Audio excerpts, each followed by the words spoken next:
Imagine a town where the streets are empty, the buildings stand frozen in time, and the only sounds are the whispers of the wind through abandoned windows.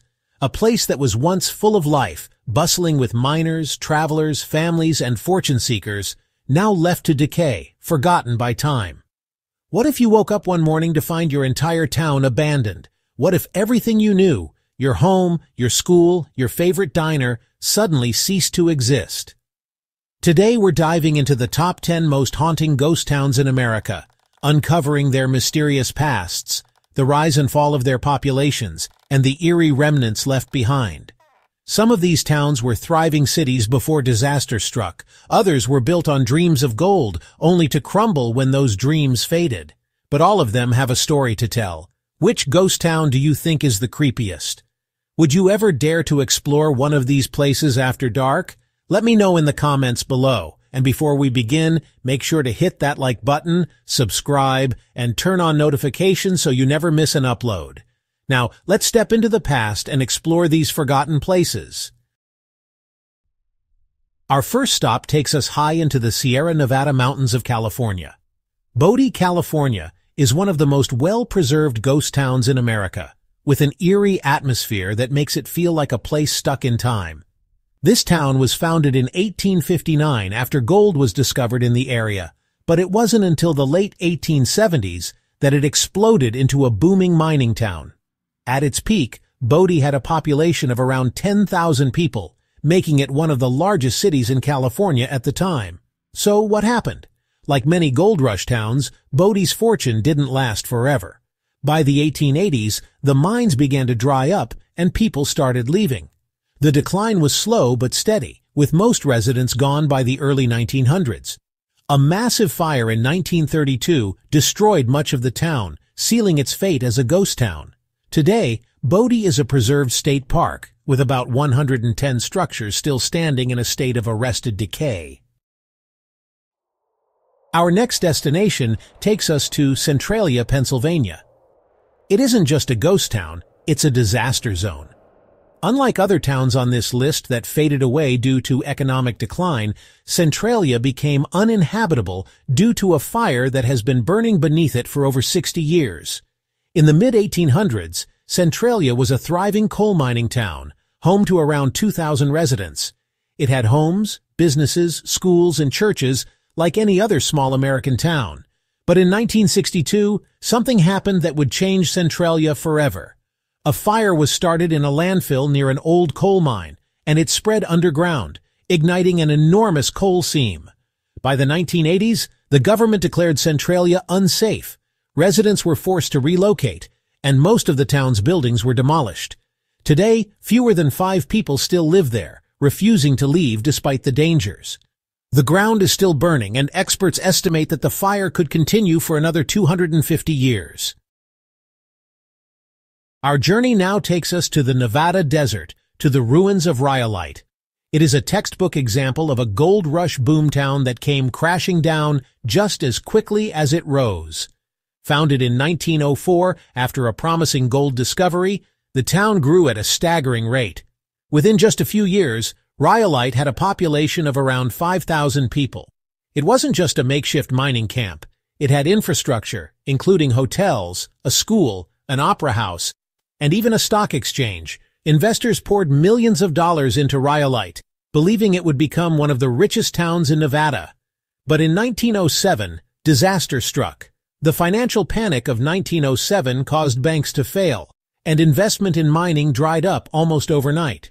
Without funding, mining operations slowed, and people began to leave. By 1910, the population had plummeted, and by 1916, the power company turned off the electricity, leaving Rhyolite completely abandoned. Today, Rhyolite is a skeleton of what it once was, with crumbling buildings standing against the harsh Nevada desert. Tucked away in the mountains of West Virginia, Thurmond was once a bustling railroad town. During the early 1900s, it was a major stop for the Chesapeake and Ohio Railway, and at its peak, the town handled more than 75,000 passengers a year. Unlike many ghost towns that relied on mining, Thurmond thrived on the coal industry and railroads. The town had hotels, banks, a post office, and even a movie theater. In 1910, Thurmond was so prosperous that its bank held more money than any other bank in the state, but the good times didn't last. As railroads declined and the coal industry weakened, Thurmond's importance faded. The Great Depression hit hard, and by the 1950s, the town was nearly empty. Businesses closed, trains stopped coming, and residents left. Today, only 5 people still live in Thurmond, making it one of the smallest towns in America.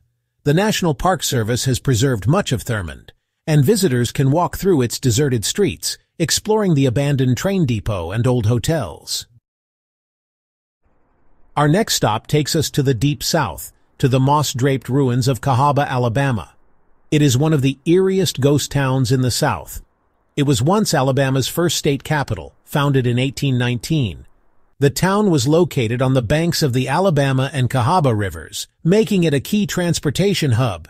It thrived in the early 19th century, with mansions, businesses, and a bustling population. However, Cahaba's location was also its downfall. The town was prone to severe flooding, making it difficult to sustain permanent settlements. In 1826, Alabama's state government decided to move the capital to Montgomery, and many of Cahaba's residents followed. During the Civil War, the town briefly came back to life as the site of a Confederate prisoner of war camp, where thousands of Union soldiers were held in miserable conditions. Today, Cahaba is an archaeological park, with ruins of old buildings and streets still visible. It's also rumored to be haunted, with reports of ghostly apparitions and strange sounds echoing through the abandoned town. Wow, the stories of these towns are absolutely fascinating, and a little eerie, don't you think? Some of them disappeared because of economic collapse, while others were abandoned due to disasters or even unexplained circumstances. But I want to hear from you. Which ghost town has shocked you the most so far?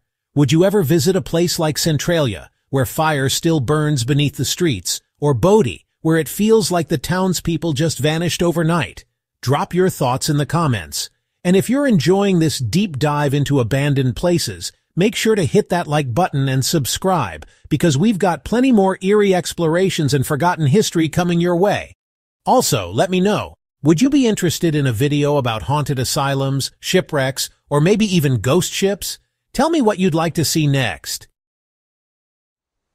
Our journey now takes us north. High in the remote mountains of Alaska lies Kennecott, a town that once held some of the richest copper deposits in the world.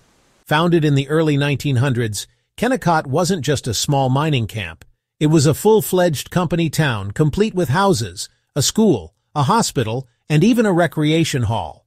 Between 1911 and 1938, Kennecott produced more than $200 million worth of copper, making it one of the most profitable mining operations in American history. However, like all mining towns, Kennecott's fate was tied to its resources. By the late 1930s, the copper supply was depleted, and the company decided to shut down operations. In 1938, the town was abandoned practically overnight. Today, Kennecott is a well-preserved ghost town and a National Historic Landmark, with its massive red mill buildings standing against the dramatic Alaskan landscape. Our next stop takes us to a town hidden deep in the Montana wilderness. Garnet is one of the best-preserved ghost towns in the country. Unlike most mining towns, Garnet wasn't a lawless Wild West outpost. It was a family-friendly community where people came to settle down. Founded in 1895, Garnet quickly grew to house around 1,000 residents. It had general stores, a school, a hotel, and even a luxurious 2-story saloon. However, like so many other gold towns, Garnet's success was short-lived. By the 1910s, the easily accessible gold deposits were gone, and people started moving away. Today, Garnet is a protected ghost town, with dozens of original buildings still standing. But it's not just history that lingers. Locals say Garnet is haunted. Visitors have reported ghostly laughter and footsteps echoing through the old saloon, as if the spirits of former residents are still gathering for a drink. Our next destination takes us to the Rocky Mountains of Colorado, to the ghost town of St. Elmo. It is one of the best-preserved ghost towns in the Rocky Mountains. Founded in 1880, It was a mining town that quickly grew to around 2,000 residents. Unlike many rough-and-tumble mining camps, St. Elmo had a reputation for being a more respectable town, with families, schools, and a local newspaper. However, like so many mining towns, St. Elmo's fate was tied to the success of the mines. When the mine shut down in the early 1920s, people began leaving. By the 1950s, only a handful of residents remained, and the town was effectively abandoned. One of the last people to leave was Annabelle Stark, who lived in St. Elmo until her death in the 1960s. Locals say her spirit never left, and many visitors claim to have seen her ghost in the windows of the old hotel. Today, St. Elmo is well preserved, with its wooden buildings still standing against the backdrop of the Colorado Mountains. Our journey continues in Montana, this time to the well-preserved ghost town of Bannack. It is a town frozen in time, offering one of the most well-preserved glimpses into the Old West. Founded in 1862, Bannack was the site of Montana's first major gold discovery. Almost overnight, it became a booming mining town, attracting more than 3,000 people eager to strike it rich. Bannack wasn't just a rough mining camp, it was also Montana's first territorial capital. However, Bannack also had a darker side. Lawlessness ruled the streets, and one of the town's most infamous figures was Henry Plummer, sheriff, who secretly led a notorious gang of outlaws known as the Innocents. Plummer and his men were responsible for dozens of murders and robberies before vigilantes caught on and hanged them in 1864. Despite its early success, Bannack's fate was sealed when the gold ran out. By the early 1900s, most of the miners had moved on to more promising locations, and Bannack slowly emptied. By the 1950s, it was completely abandoned. Today, Bannack is a state park, with over 60 original buildings still standing. Many visitors claim the town is haunted, especially the old hotel, where ghostly voices and unexplained footsteps have been reported. Our final stop takes us to the border of Texas and New Mexico, to the town of Glen Rio. It is one of the most unusual ghost towns in America, because it sits on the border of two states, Texas and New Mexico. At its peak, Glen Rio was a classic roadside town, with gas stations, motels, cafes, and even a dance hall catering to travelers making their way across the country. However, in the 1970s, Glen Rio's fate was sealed when Interstate 40 was built. The new highway bypassed the town entirely, cutting off the steady flow of travelers. Almost overnight, businesses shut down, and residents left in search of better opportunities. Today, Glen Rio is a ghostly reminder of America's golden age of road trips. Abandoned motels, rusting gas pumps, and faded Route 66 signs still remain, slowly being reclaimed by the desert. And that brings us to the end of our journey through America's most haunting ghost towns. These places are more than just abandoned buildings. They're snapshots of history, filled with stories of hope, struggle, and mystery. Would you ever step foot in one of these towns alone at night? Or better yet, if you had to live in one of these ghost towns for a year, which one would you choose? Let me know in the comments.